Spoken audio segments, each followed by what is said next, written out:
DocTalk is brought to you by Merck Animal Health, the science of healthier animals. Hey folks, welcome to DocTalk. Glad you joined us today. We're going to have a great show on parasitology with Dr. Greg Hanslechek here from Kansas State University's Veterinary Diagnostic Laboratory. We're glad you joined us, and I hope you enjoy this show.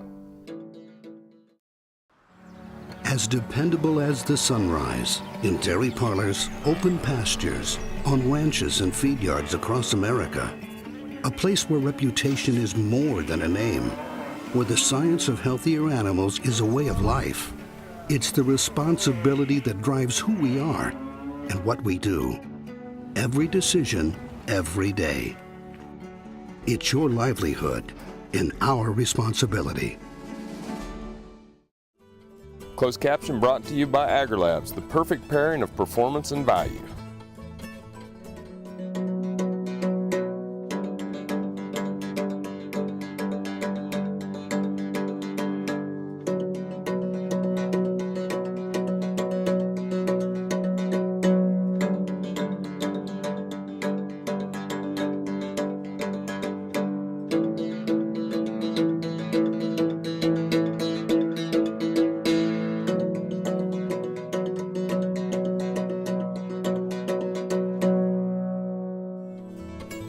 This segment brought to you by the new Hired Hand Portable Cow Sprayer. For more information, visit cowsprayer.com.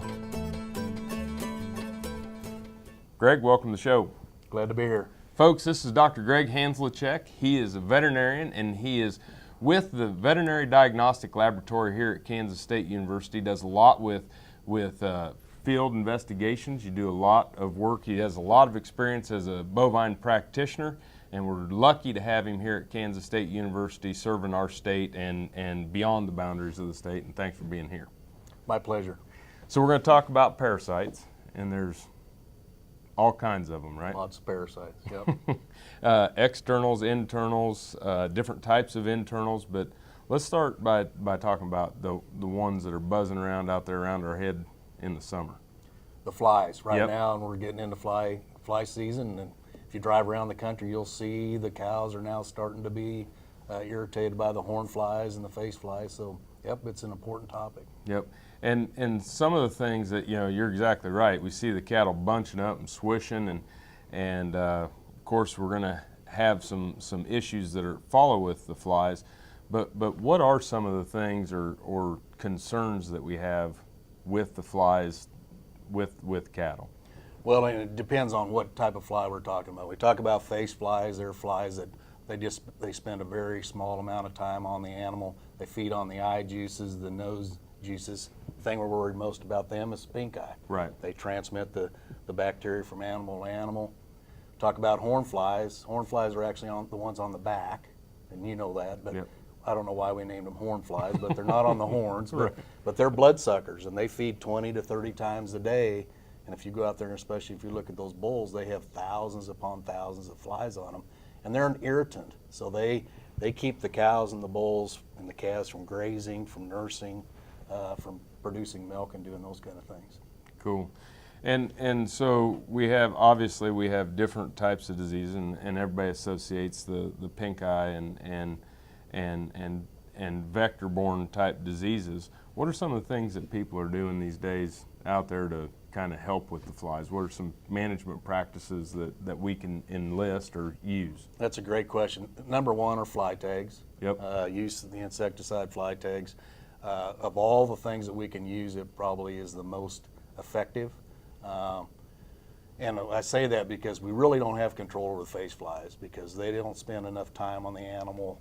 If we use pour-ons or back rubbers or any of those kind of things, those flies come and go, so they don't have much experience or access to the insecticide, but the fly tag helps with those.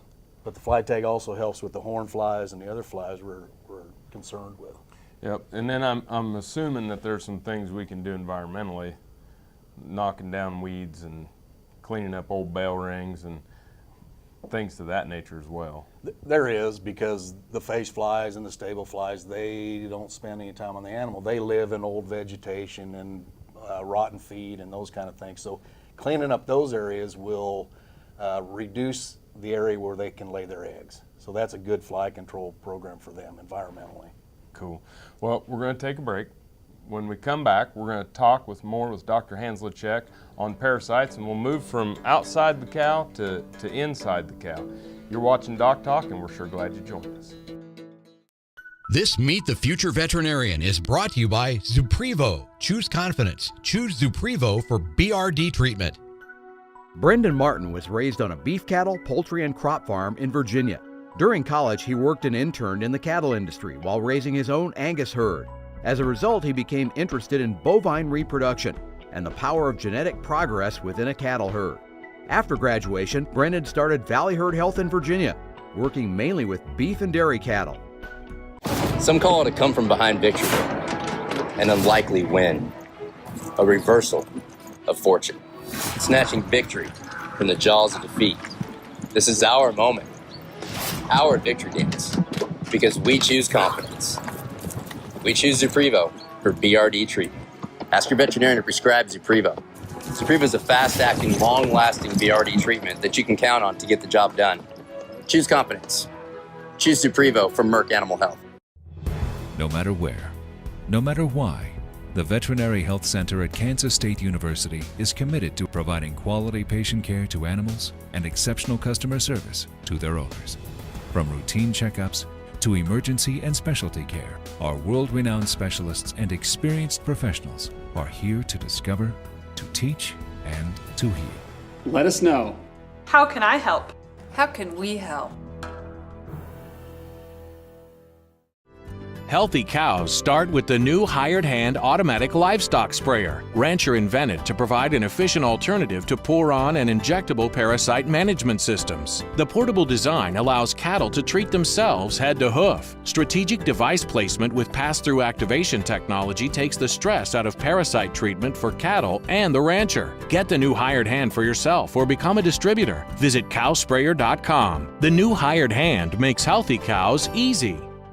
Valley Vet Supply is devoted to providing information and professional quality products at reasonable prices. ValleyVet.com, ValleyVet.com, Valley Vet Supply. This segment is brought to you by Norbrook Laboratories, manufacturers of Enroflox 100, the newest addition to your arsenal for treating bovine and swine respiratory disease. Folks, welcome back to DocTalk. Dr. Dan Thompson, Dr. Greg Hanslacek, and Dr. Hanslacek is with the Veterinary Diagnostic Laboratory, where you do a lot of different things, wears a lot of different hats, but is always out in the field and always working with practitioners and producers and where the rubber meets the road. And Greg, when we talk about parasites, we'll move from outside to inside the animal. Let's talk about some of the internals and what are some of the different species that we should be most concerned with when it comes to cattle. That's a great question. Cattle have lots of different species of worms. The main one we're concerned with is one called Ostertagia, and it lives in the stomach. Mm-hmm. Causes certain things like malnutrition, suppresses immunity, those kind of things. Some of the other worms we mainly concerned about, the Capurias. They live in the small intestine. We know that they have an effect on the gain of calves that are in pasture. Homunculus is another one that's not so much in this area, but mainly a southeast worm.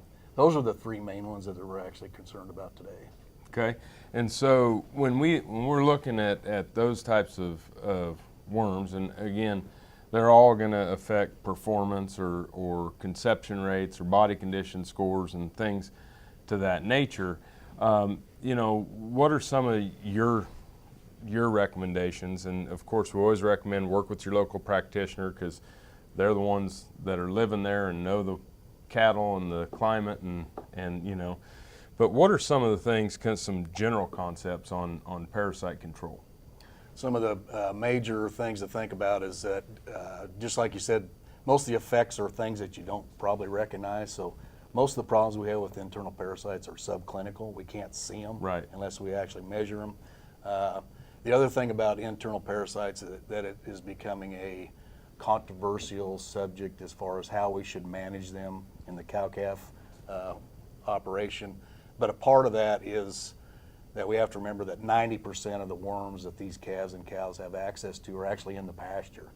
Only 10% of them are actually in the animals. And so pasture, how do we control the environment and maintain the environment is very, very important for this disease. Cool. You know, we have a lot of different products out there. We've got injectable, we've got the ivermectins, the avermectins, we've got drenches, you know, the fenbendazoles, and we've got pour-ons too. Any preferences or any thoughts on that, or use one? Well, there's two thoughts. One is that we do know, literature shows and research shows that with the avermectins, that compound, we are starting to see some resistance in the worms.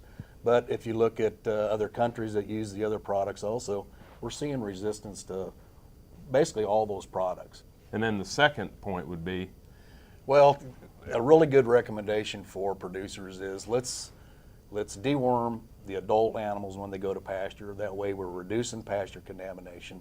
The calves are going to pick up the worms in the pasture, and let's deworm everybody when we come off the pasture. Let's clean them up. So we're doing two things. We're making sure the pasture doesn't have a high load of parasites, but we know animals are going to pick up those parasites. Let's clean them up when we get off the pasture. It's a pretty simple program. Yep, and it sounds like great advice to clean the environment and then clean up the cattle as we come off. Absolutely. We're going to take a break. When we come back, we'll talk a little bit about coccidiosis. You're watching DocTalk, and we're glad you joined us. The BQA tip of the day, sponsored by Beringer Engelheim Vet Medica Inc. Hello folks, this is Dr. Nels Lindberg with Animal Medical Center and Production Animal Consultation out of Great Bend, Kansas. Today's BQA tip of the day, we want to visit about fly control. Fly control is a very important aspect to any operation that's running cattle because, as we all know, flies can get very bad in the summer, especially late summer. We have different products and different things we can use to combat flies. Most importantly, we want to focus on it before the fly population is too high. We focus on it afterwards. We can be a little too late to the party. We want to use products that are effective around premises, along bunk lines, but also on these animals. We have to take care of the environment as well as the animals. There are some great products out there. There's some new products that are very long lasting. Products that can be washed off buildings, washed off cement multiple times, last for several weeks. Again, there are some great new products out there. Check them out. Contact your local veterinarian. He can help you out and give you some answers for your fly control population problems.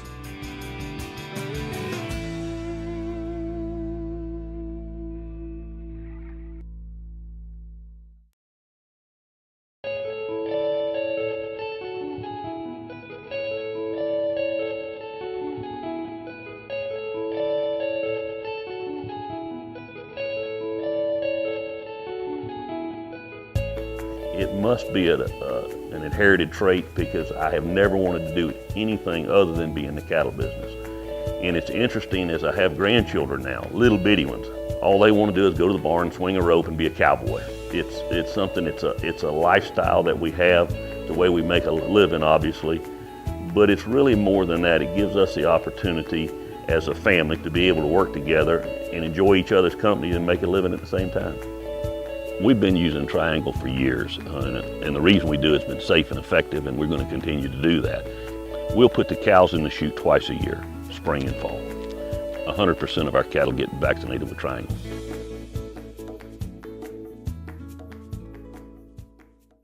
Hello friends, I'm Ernie Rodina. And I'm Dawn Dawson with the Better Horses Radio Show. For over 9 years, we've been bringing the Better Horses Radio Show to markets all across the Midwest. We talk about God, lots about horses. We talk about cows, we talk about horse health, we talk to top trainers, and we even talk about Roy Rogers. We're having a blast with Better Horses Radio Show and would love to take it to a market near you. So visit our website at betterhorsesradio.com and let us or your local radio station know you'd like to hear it in your area. The Better Horses Radio Show is unbelievable.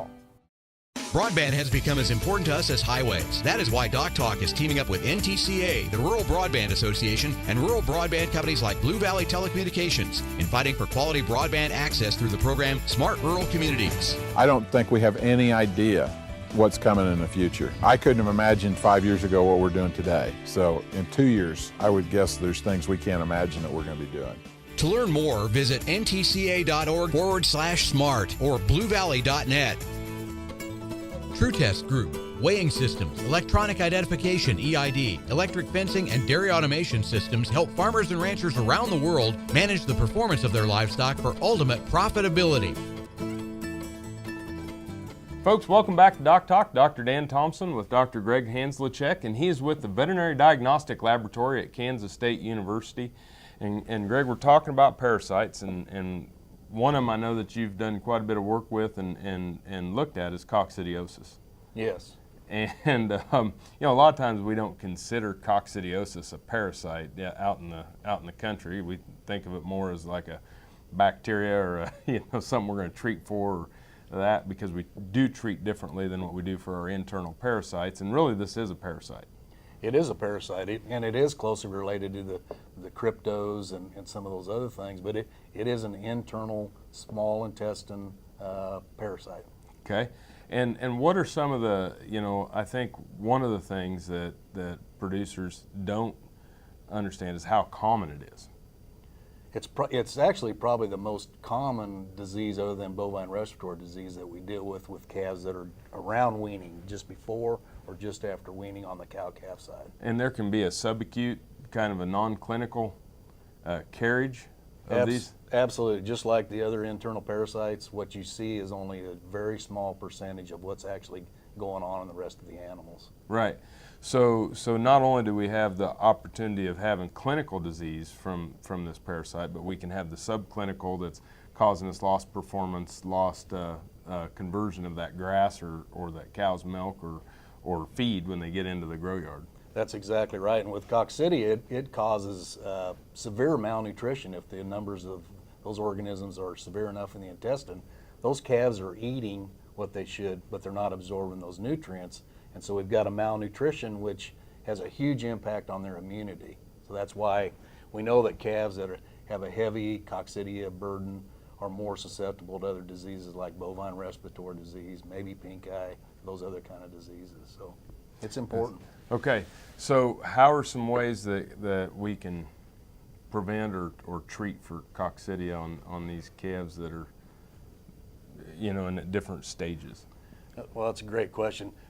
One thing to remember is that every facility has coccidia.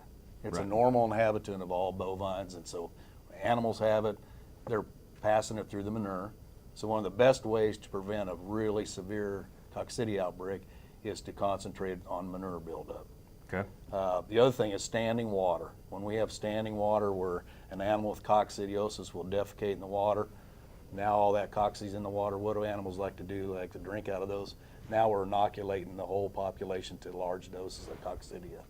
Yeah, I used to get into some of those cocci outbreaks on cattle when we'd get into that freeze-thaw cycle where it'd be warm during the day and thaw out and freeze at night, and the cattle would drink groundwater Absolutely. and really have some tough times those times of the year. Any compounds or anything, if I do get into a cocci wreck, that you recommend or think about? There are some good products on the market, and we're talking mainly products that you'd have to feed in a bunk, so it'd probably post-weaning kind of thing, but Corid, Amprolium, that's a product that's really effective not only for treatment but also for prevention. So those they come in a pellet. You can get them in a liquid to put them in the water or feed them in a pellet. Very effective products. Perfect. Folks, we're going to take a break. When we come back, more with Dr. Hanslachek on parasites. You're watching Doc Talk. Thanks for joining us.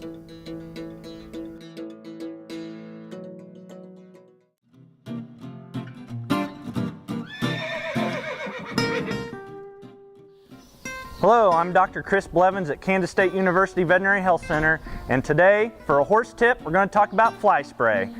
Fly spray can be all kinds of realms of different things, oil-based, water-based. What's the best thing? If there would be the super save-all and protect-all, everybody would be using it, but it is variable, and it's because fly spray actually gets degraded by sunlight, so that's why it doesn't last that long on the horse, or we think that flies are resistant to it. So reapplication is going to be important. Be careful with the oil-based products because it can cause a dermatitis or irritation of the skin if it gets too thick. There's also different things you can apply over the mane and tail, kind of spot applications. Those can be also very beneficial. not just for flies, but also for ticks and other external parasites that might be bothering your horse. This hog is head over hoof for meal made from U.S. soybeans. Now, one hog isn't that impressive, but suppose we add another, and another, and another. Before long, you've got billions of hungry customers around the world all clamoring for the same thing.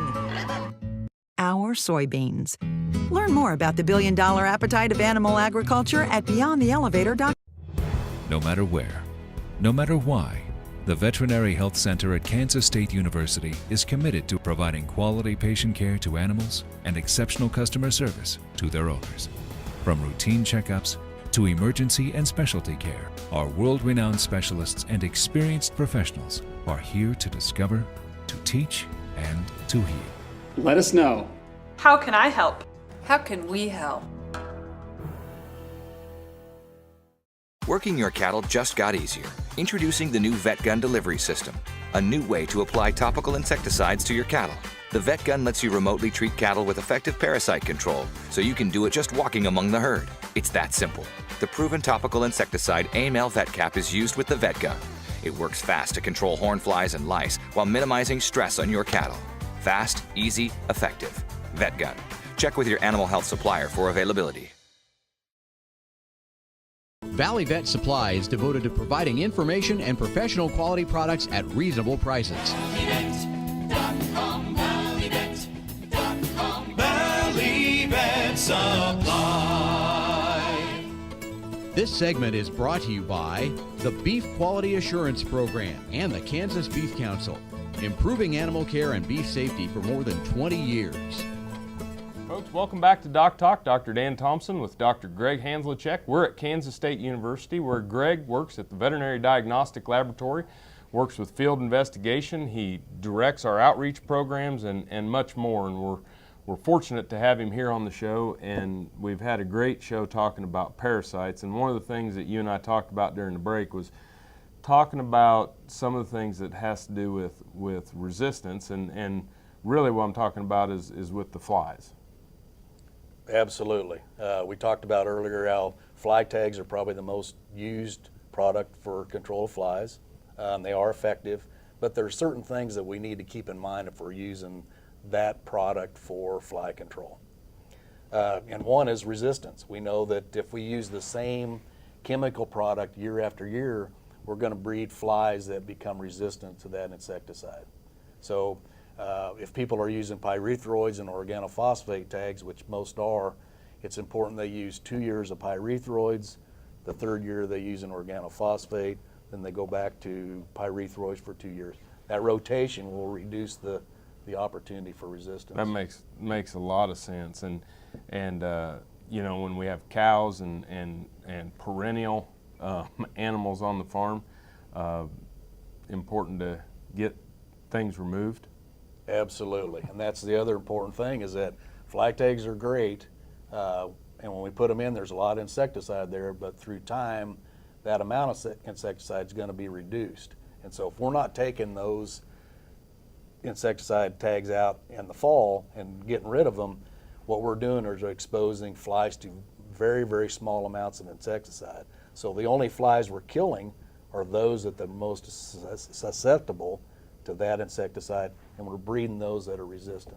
And it makes a lot of sense then that, you know, we got the cows caught before we go to pasture, deworm them, put the fly tags in, bring the cows out in the fall. We're going to preg check, just have somebody up there cutting tags out. Absolutely. That's a simple program that does work. You bet. I know you do a lot of work at the D-Lab, and I'm kind of putting you on the spot, but you know, what's kind of your philosophy of just producers working with their practitioner? Of course, I'm a practitioner, and I still consider myself to be a practitioner, but I was a producer once in my life too. But that interaction between producers and their local veterinarian is really key to not only producers thriving during the good times like it is now for cow-calf operators, but really surviving during the hard times, which there's a lot of hard times. That relationship, those producers relying on their veterinarian to provide them with the latest information on prevention and treatment and management of their herds is really vital to everybody. Yeah, you bet. Well, I know one thing is that you are a practitioner first and foremost, and what you do and how you work for the practitioners of the state and beyond is much appreciated. I appreciate that. Thank you. Folks, Dr. Greg Hanzlicek, thanks for joining us today on DocTalk. If you want to know what we do here at the vet school, you can find us on the web at www.vet.ksu.edu. And remember to always work with your local practitioner. I'm Dr. Dan Thompson. Thanks for watching DocTalk today, and I'll see you down the road.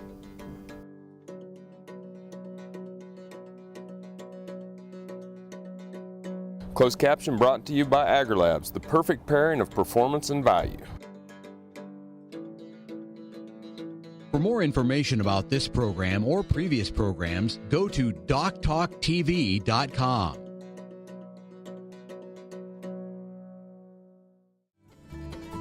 DocTalk was brought to you by Merck Animal Health, the science of healthier animals.